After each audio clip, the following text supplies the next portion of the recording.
Hi everyone. Today I have the absolute pleasure of talking with Jonathan Tuhu, Black Gold, professional Muay Thai fighter, four-time champion, most recently captured the WKF Muay Thai light middleweight world title with a stunning knockout of a Malaysian fighter. Now, this is very cool because we're talking around the world from each other, guys. So when you're listening to this, it's currently 11:50 p.m. On Friday night for me. And for Jonathan, it's about it'll be about 10 to 10 Saturday morning. So this technology is very cool. We can reach around the world. Jonathan is an absolute legend of the sport of kickboxing, Muay Thai, and he's fought some absolute legends of the game. He's fought all over the world. He's originally from Papua New Guinea, but now living in Australia. So today we're going to be talking about his life, his career, some of his incredible accomplishments, multiple world title wins, famous for tornado kick, knockouts as well. So we're going to be having a chat about that. So Jonathan, like I said earlier, thank you for making the time to talk with me. I appreciate it very much, very much. I saw you one of your interview with one of my friends from America, Cyrus Washington. Oh, Cyrus, yeah, yeah, yeah. Yeah, we live together in Thailand. They sponsored the Phuket Top Team MMA training camp. Yeah. They sponsor him too, and they also sponsor me for fighter. So we live in the same apartment. And when he left the room and he went, he gave me his room to stay in his room, and I sleep there in Thailand. Wow, Yeah, that's yeah, amazing. That is yeah. amazing. He gave me some of his stuffs. He gave me like sport supplements for training and everything like this. It's really good guy too. Yeah, he is. He's a great guy, really great guy.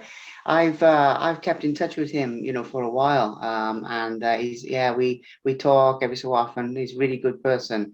And yeah, I mean, we did an interview a few months ago, I think, but he had an amazing story to tell. Really good. Yeah. Right. That's a small world, actually. And you know what they say, Well, around. Yeah, yeah, you know what they say. Um, Brilliant. So, like I said to you before, I'd like to start with your upbringing in Papua New Guinea because, this country is a country that personally has always interested me, but I think that people in the West don't always understand the culture of it necessarily to the best, in the best way, if you know what I mean. So, I'd Yeah. like to talk a little bit about your upbringing, your early years of your life in Papua New Guinea and what it was like, in terms of the culture and in terms of that. So let's start with where you grew up, please, and what it was like there. Um, I I was brought up in small town in my country. The small town it's in part of Papua New Guinea, and it's in the island province. The little town they call Papua. They call Mendi. I was born in Mendi town, and I brought up in a little town. It's like a countryside town, and af- I was living with my mom and dad in the town, and then after 3 4 years time, when I was maybe 4 year old 5 year old kid, my mom took us to the village, and I was living with my mom in the village, and my dad left us and then went to do a working with a company, a big company, and I was living with my mom. And after that, I was living with my mom and my other brother sisters in the village. My my my dad never come back and did us. He went and never come back. And then my mom uh, bring me up with my other brothers and sisters. And then we live in the village, and we were living in the village at the same time was a trouble fighting in the village too. It's in Papua New Guinea, you had a story like in PNG, trouble fighting everywhere, especially the part of islands region, part of Papua New Guinea. It's like a normal thing. People like trouble fight every time, and sometimes like this. But in the time I was schooling, also schooling in the village in a little primary school. I was doing my grade 3, grade 4, but because of the trouble fight, we never continued schooling. We run away. When the enemy come and burn the house, they destroy everything. We run away to the other side of the village and live in the jungle and something like that. Yeah. And my life, my upbringing life was not good, and it was really hard. It was like really like struggling, like only my mom look after every one of us and every one of my brother and sisters and me, and it's really hard for my mom to look after us, you know. And after that, I was when I was like 8 year old kid, something like this. I went to the town. I went to the town, and then I go live with my one of my out of that uh, is a policeman. I live with him, and then I stay with him until I grow, become good, big boy. Uh, I I was raised by him, and then I live there. They look after me.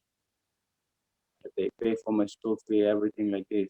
But I didn't really concentrate on schooling, and because of trouble fighting, and sometimes the school closed, and we can't go to school because they were fighting every time. Not really every time, but sometimes like every after months, fighting was break out, fighting happening. So my upbringing in PNG was really hard. Not like it's not really stable.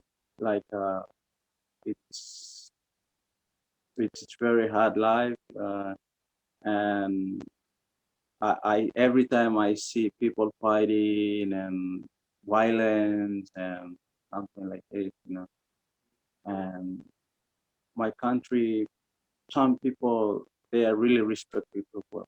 We respect our elders. We respect everyone, but some some people they they fight. Some people have good respect.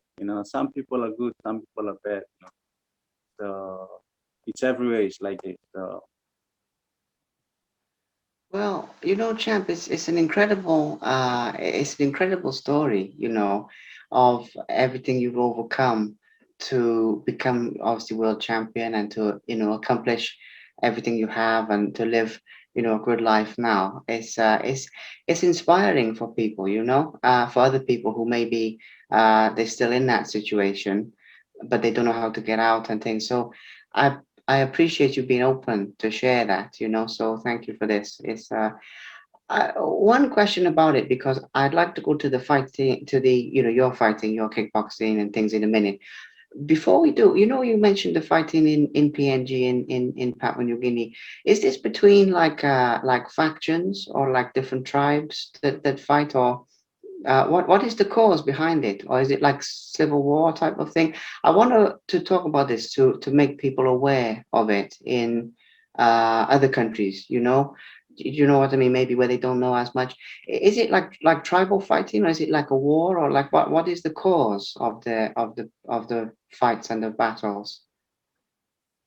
the cost and the cost of the fighting is sometimes it's about political political like conflict, and they fight over there, yeah, in a political conflict, and they support us for the other uh, MPs and the supporters from the other MPs they clash and then they fight and then that affect the whole province and the whole land. And sometimes people just people fight for the someone took their land and then they said that's my land and then they fight for the land.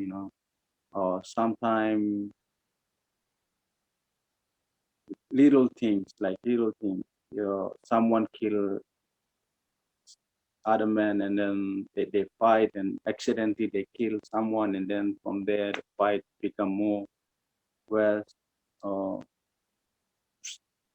just from the little things, fight just spread and become really big like war. Yeah. So the cause of the fight, the trouble fights, is mainly it's related to politics. Yeah. Makes sense. It makes sense. I wanted to highlight it for maybe for people who don't know because I mean personally I've read about some of this stuff. I mean I haven't been to Papua New Guinea, but I've read about it. So but maybe for people who don't know, I'm glad we could describe it. Um, Yeah. when it come to, because we get to the fighting now, but when it come to moving to Australia, because you moved to Australia, was it like a difficult transition for you? Was it like a big change or like a shock, or did you enjoy it, like the transition, or what was it like? Because you went from like very different to a very different culture. So was this like a difficult experience for you, or was it okay? Yes, to come to Australia is very difficult. It's very hard for me to make it to Australia. And when I first want to come to Australia, it's really I never thought that I would come to Australia. I never thought. I never think that I will go around the world and fight. I don't know, but somehow I just do. I just do. And it's really difficult for me and uh, for me and other people in my country to go to Australia. We are close to Australia, but in the terms of visa, it's very difficult. And but uh, I was happy. One of my auntie in the city, he, she helped me make my way. She make my passport, and my auntie and my uncle they do the passport for me. And then they said you can go overseas and you can fight in. So I already know all the people, some of the people in Australia. So they invite me as a fighter, and then I went to Australia. But to for the ticket and airfares, everything like this is very expensive. Then I was doing little bit of a fundraising by myself, like selling things on the street, like and then get some money, and then from there I pay for my airfare. Um, and then some of my family, like especially my aunties and my uncle, they help me. They help me for the airfare. Sometimes they help me to go fight in Australia, and then from there I was start traveling around in Australia. And Australia, I when I first go to Australia, I feel that it's really hard. It's really hard for me to live there. But after when I see that I have friends there, when I meet friends to Muay Thai and kickboxing, I meet a lot of friends, and some of them are my friends. When they see me fighting, they like, so they want to be my friend. And then I make a lot of friends in Australia, and then those people then they look after me. They said, bro, if you need anything, we will help you. And they help me, and then I feel like Australia, my my had a home to stay. The people there are very kind people and very nice people in Australia. They help people. So it's very good. Okay.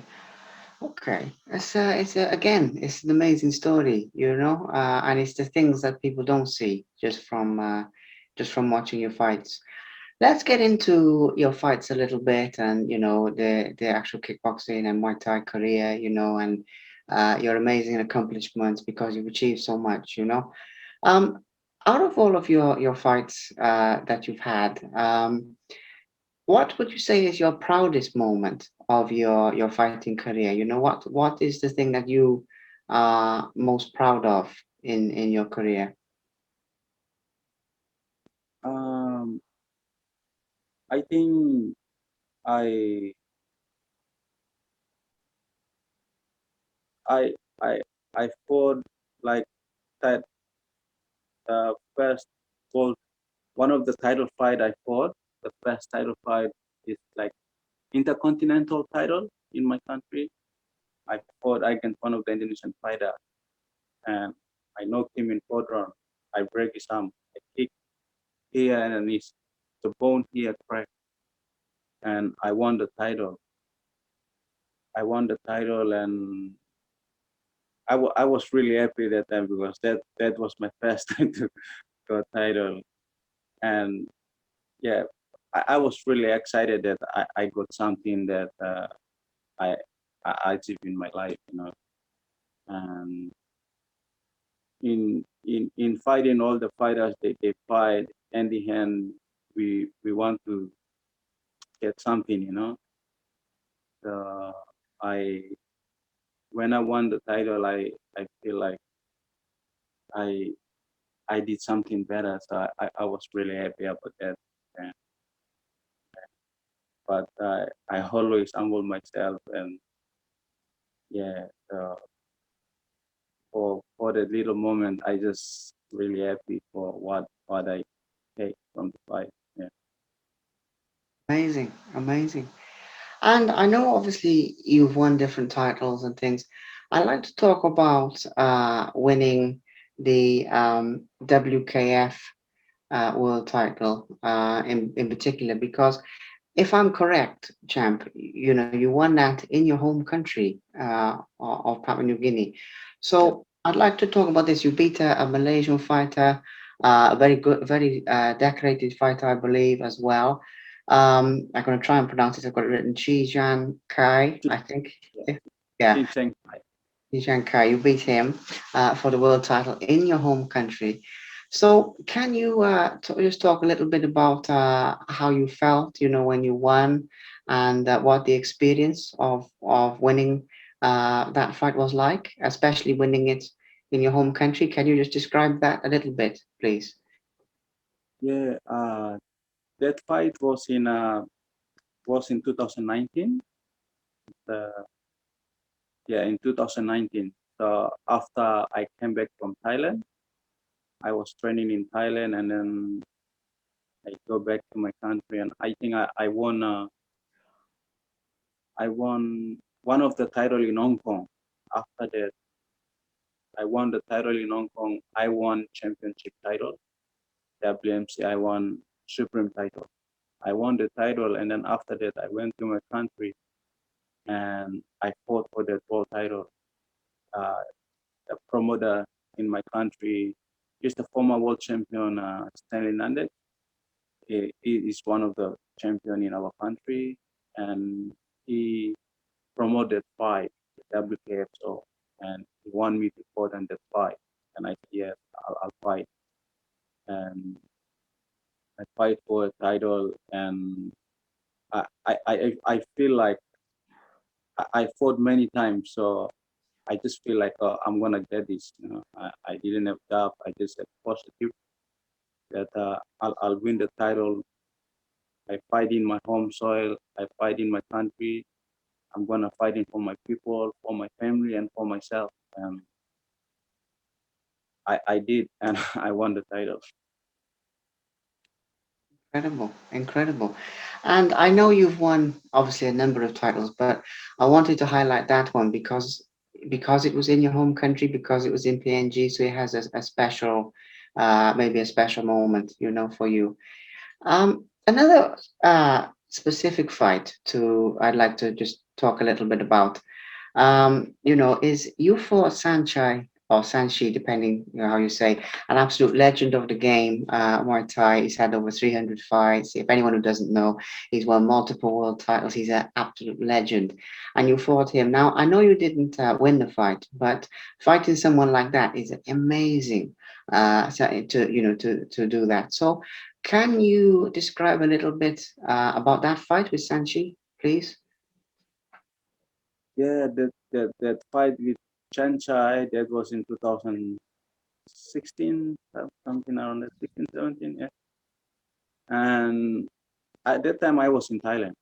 I was in Thailand and I trained in a Tuga top team, MMA training camp. And I was like a sponsor fighter there. They sponsor me and yeah. So I lived there. Before that fight, I think 1 month early before that fight, I got an motorbike accident. I drive a scooter and I fell off with the scooter on one of the hill. It's like a really big hill. I fell down with my scooter and with my motorbike. I got accident, motorbike accident, and all of my arms here and my knees, everything really bad. I was like get really big injury from motorbike accident. And then I stay 1 month. I didn't train. I just stay at home. And when I live there because I can't go to hospital. It's really expensive. If I go to hospital, I'm gonna pay much money. So I just stay at home and then I just look after myself and then trying to heal my wounded and heal the sores and every my injury I want to fix. And then after 1 month, I fixed the injury. Everything I feel that my body was recovered. And then the trainer at the gym they asked me. They said the manager got you a fight book. The boss gave you a fight book to fight with Chanchai. Chanchai. So will you fight with him? Yeah, I'll fight with him. But I said I just got motorbike accident, so I'll see that. And at the same time, I don't have money because when I fight, I have money, and when I don't fight, I don't have money. I only fighting. I never do any job.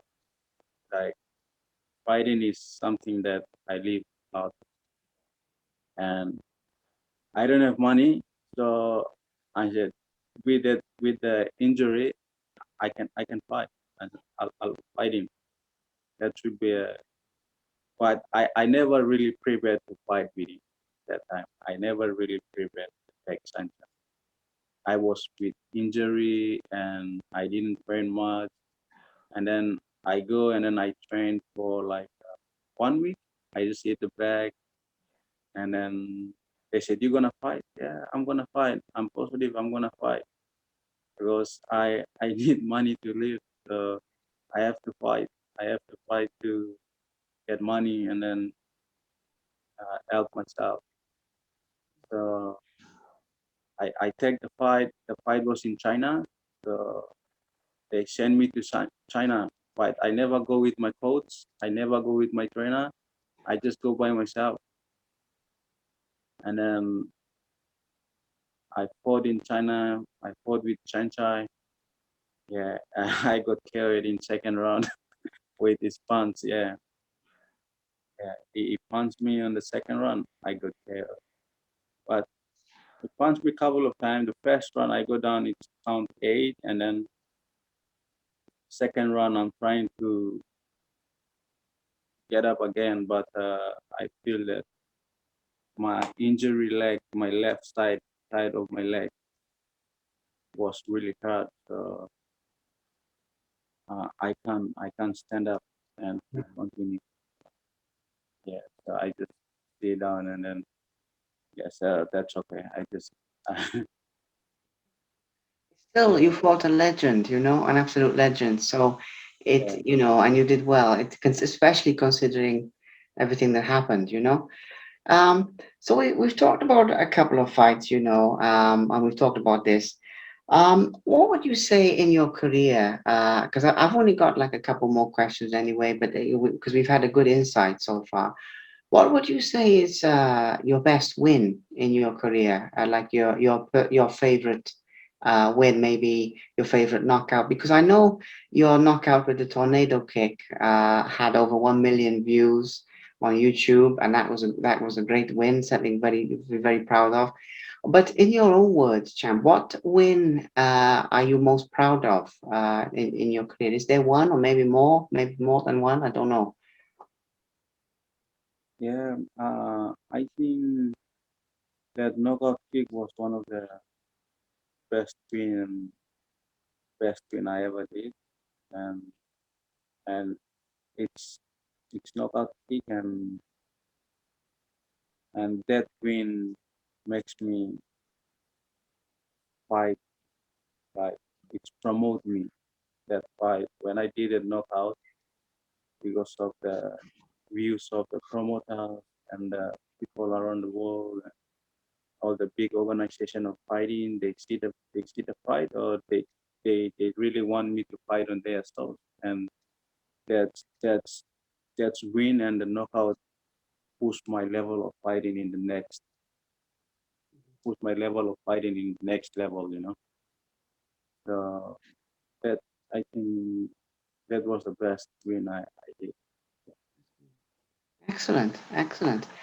So another thing to talk about. There's only I say two more things. Uh, One is, what does it mean to you to be a successful person from Papua New Guinea, and because you represent your country to the world, and you fought all over the world, and you've had a lot of fights and won the titles. Your culture, is it an important thing to you to represent your country to the world, if that makes sense? Yes, I really proud to represent my country and carry the flag of my beautiful country upon it. And I also love all the people in my country, and I love my family and uh, everyone back at home. And when I when I carry the flag on my when I carry the flag of my country and I went to fight, I always carry the flag into the ring. When I see the flag, I get more power. I feel that I have power. Yeah.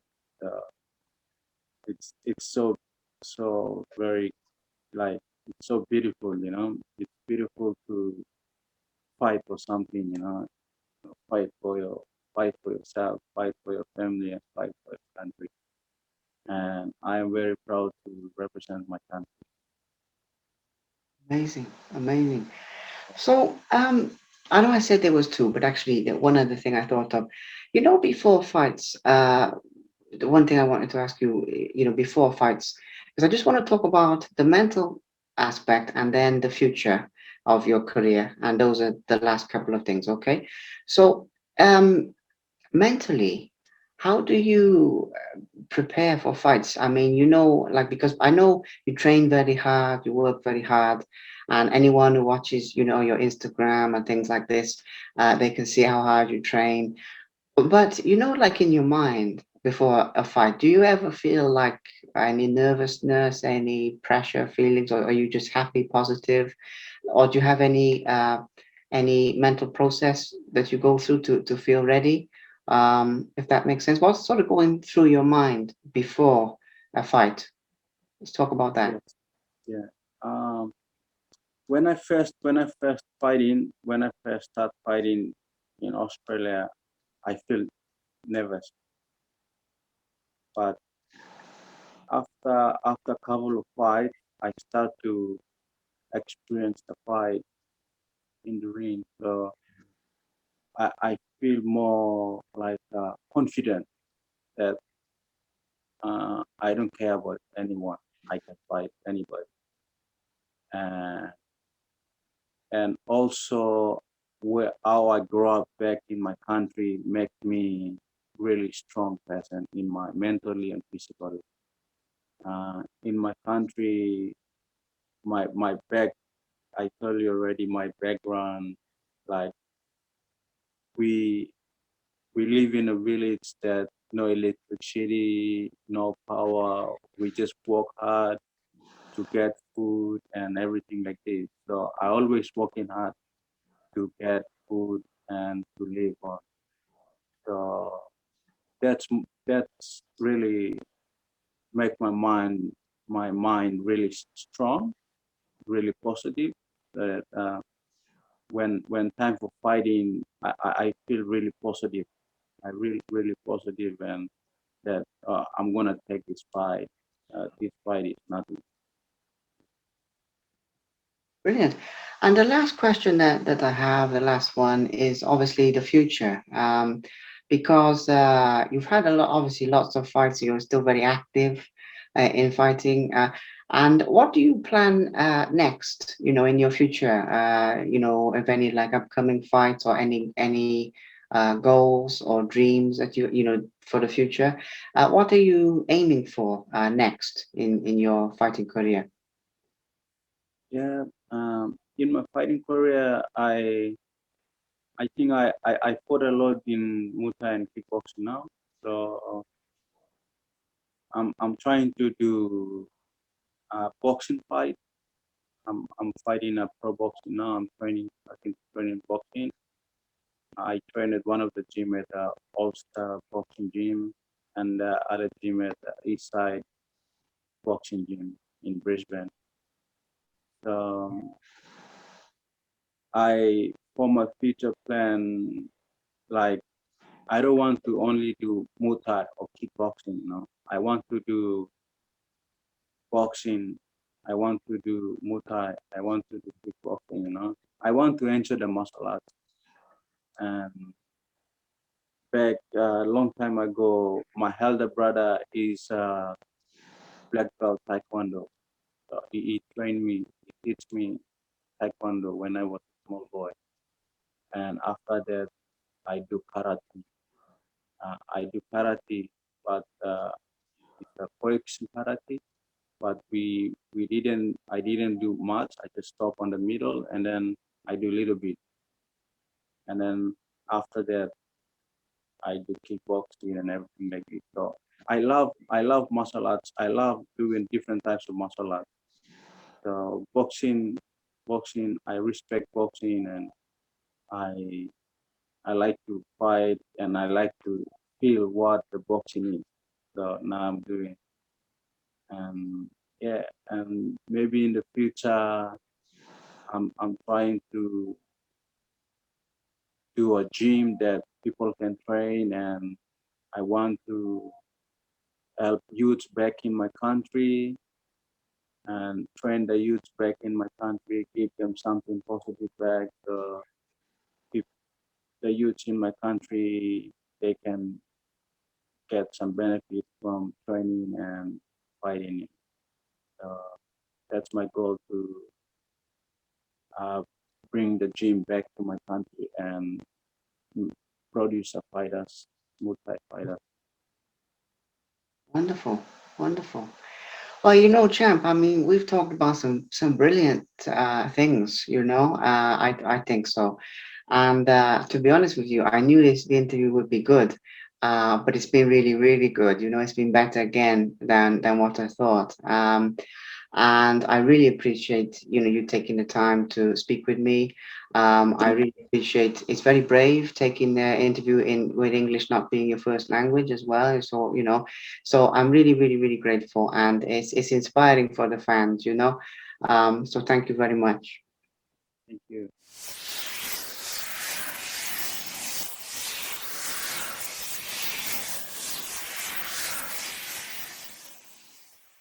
Pure Blue Limitless, the purest phycocyanin on the planet. This is taking the sports industry by storm with multiple world champions, Olympians, and many other world-class athletes, all the way down to your regular gym goers and fitness enthusiasts, even amateur athletes, using this product to maximize their potential and move a step closer to the life of their dreams. This product works in a unique way on a cellular level. Unlike any other product on Earth, this is created with a patented photobioreactor technology that no one else in the world has access to, breaking down lactic acid and reconverting it into ADP. In other words, breaking the waste and reconverting it into fuel. You can train longer, harder, faster, and considerably outdo your competition. Whether you're just looking for more energy, whether you're a professional athlete, or somewhere in between, this product is for you, boosting physical, mental, and emotional health through increased energy and amazing world-class anti-inflammatory effects that cannot be beaten. Thank you very much for watching. Please subscribe to the Simply Inspired YouTube channel, and there'll be more videos coming soon.